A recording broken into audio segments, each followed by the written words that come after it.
Tonight, the U.S. is positioning fresh military power in the Middle East, including a carrier strike group, warships, and a fighter squadron. The region is bracing for a potential escalation of hostilities as Iran vows retaliation for the killing of a senior Hamas leader in Tehran earlier this week. Iran has blamed Israel for the attack. Israel has not said that it was responsible. The U.S. Embassy in Beirut is telling Americans who want to get out of the country to book, quote, any ticket available. Joining me now, CNN political and global affairs analyst Barak Ravid. He's also an Axios politics and foreign policy reporter.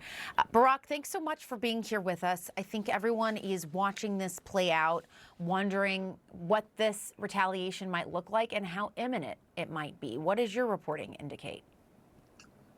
Hi, Jessica. I think that if you went back a day or two, there was a feeling both in the Israeli intelligence community and in the U.S. intelligence community that we will see this Iranian/Hezbollah response sometime during the weekend.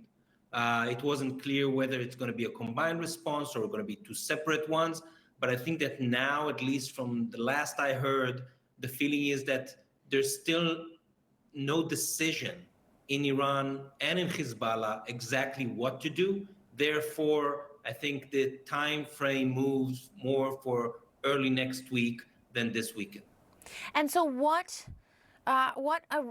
do you think Iran might be struggling with here? Is it about calibration? Is the additional military power from the U.S., is that factoring into their decision making?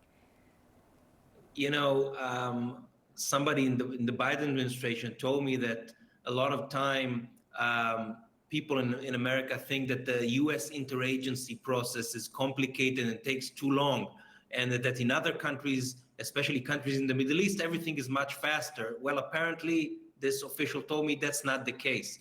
And the Iranians also have a planning process to go through. And at least at that point, the final plans for the response have not been approved by Supreme Leader Khamenei. Therefore, I think we still have, something like 24 to 48 hours before that's going to happen. And I also want to ask you about some new reporting you have on what you kind of categorize as a tough call between President Biden and Israeli Prime Minister Benjamin Netanyahu on Thursday. What have you learned about that phone call? This was a very tough call, maybe even very, very, very tough call, maybe the toughest call between Netanyahu and Biden since October 7th, with the president telling Netanyahu three things. First, you were just here at the Oval Office for the first time in 4 years, and you told me that you're going to move towards a hostage deal. 2 days later, you go and you assassinate the Hamas political leader in Tehran. Second thing, Biden tells Netanyahu, we're going to help you now to defeat the Iranian response, but right after, my expectation is that you will move immediately to a hostage deal. And the third thing that Biden said, don't take us for granted.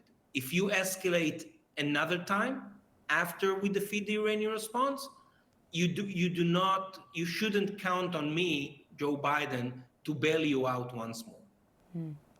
And from your reporting, is your takeaway that President Biden or the administration views that assassination as an escalation?